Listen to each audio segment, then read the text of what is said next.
ನಾವಿಂದು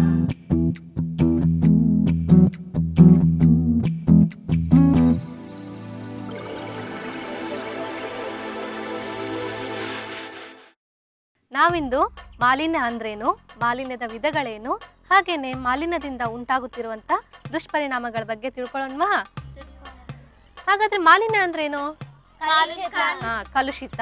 ಪರಿಸರದಲ್ಲಿ ರಾಸಾಯನಿಕ, ಭೌತಿಕ ಹಾಗೇನೆ ಜೈವಿಕ ಗುಣಲಕ್ಷಣಗಳಲ್ಲಿ ಉಂಟಾಗುವಂತಹ ಅನಪೇಕ್ಷಿತ ಬದಲಾವಣೆ ಅಂತದನ್ನ ನಾವು ಮಾಲಿನ್ಯ ಅಂತ ಹೇಳ್ತೀವಿ. ಈಗ ಮಾಲಿನ್ಯ ಏಕೆ ಆಗ್ತಾ ಇದೆ?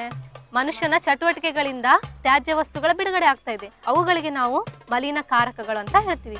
ಹಾಗಾದ್ರೆ ಮಾಲಿನ್ಯದಲ್ಲಿ ಎಷ್ಟು ವಿಧ? ಮೂರು ವಿಧ. ಒಂದು ಭೂಮಾಲಿನ್ಯ, ಜಲಮಾಲಿನ್ಯ, ವಾಯು ಮಾಲಿನ್ಯ. ಭೂಮಾಲಿನ್ಯ ಯಾವ ರೀತಿ ಆಗುತ್ತೆ? ಇಲ್ಲಿ ಈ ಮಾದರಿಯಲ್ಲಿ ನೋಡ್ತಾ ಹೋದಂತೆ ಈ ಪ್ರದೇಶ ಕಾರ್ಖಾನೆಯ ಪ್ರದೇಶ, ನಂತರದಲ್ಲಿ ಇಲ್ಲಿ ಬರ್ತಾ ಇರೋದು ಮನೆಯ ಪ್ರದೇಶ, ಇದು ಕೃಷಿ ಭೂಮಿ, ಹಾಗೇನೆ ಇಲ್ಲಿರೋದು ಕೆರೆಯ ಪ್ರದೇಶ.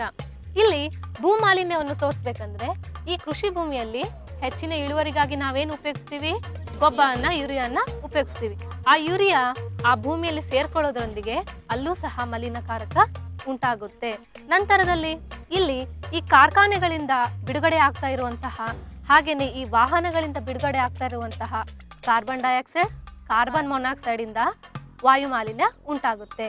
ಆ ವಾಯು ಮಾಲಿನ್ಯದಿಂದ ಅನೇಕ ದುಷ್ಪರಿಣಾಮಗಳಿವೆ ಅಲ್ವಾ? ಆಮ್ಲ ಮಳೆ ಇದೆ, ಶ್ವಾಸಕೋಶ ತೊಂದರೆಗಳು ಆಗುತ್ತೆ. ನಂತರದಲ್ಲಿ ಜಲಮಾಲಿನ್ಯ. ಹಾಗಾದ್ರೆ ಜಲಮಾಲಿನ್ಯ ಹೇಗೆ ಉಂಟಾಗುತ್ತೆ? ಮನೆಯಿಂದ ಬಿಡುಗಡೆ ಆಗುತ್ತಿರುವಂತಹ ತ್ಯಾಜ್ಯ ವಸ್ತುಗಳು ಅಂದ್ರೆ ಚರಂಡಿಯ ನೀರು, ಹಾಗೇನೆ ಈ ಕಾರ್ಖಾನೆಗಳಿಂದ ಬಿಡುಗಡೆ ಆಗ್ತಾ ಇರುವಂತಹ ತ್ಯಾಜ್ಯ ವಸ್ತುಗಳು ಎಲ್ಲ ಹೋಗಿ ಎಲ್ಲಿ ಸೇರುತ್ತೆ? ಈ ಕೆರೆಗೆ ಸೇರುತ್ತೆ. ಇಲ್ಲಿ ಕೃಷಿ ಭೂಮಿಯಲ್ಲಿ ಉಪಯೋಗಿಸಿರುವಂತಹ ಯೂರಿಯಾ ಸಹ ಮಳೆ ಬಂದಾಗ ಹೋಗಿ ಕೆರೆಗೆ ಸೇರುತ್ತೆ. ಈಗ ಮಳೆ ನೀರು ಶುದ್ಧವಾದಂತ ನೀರು.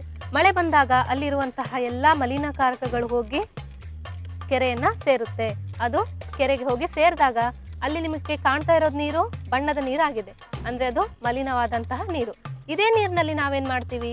ಮತ್ತೆ ಜಾನುವಾರುಗಳನ್ನ ಜನ ತೊಳಿತಾರೆ, ಅದೇ ನೀರನ್ನ ಮತ್ತೆ ಬಳಸ್ತಾರೆ. ಅದೆಲ್ಲ ಮಲಿನಕಾರಕ ಆಗಿರೋದ್ರಿಂದ ಅದರಿಂದ ಹಲವಾರು ರೋಗಗಳು ಬರುತ್ತೆ.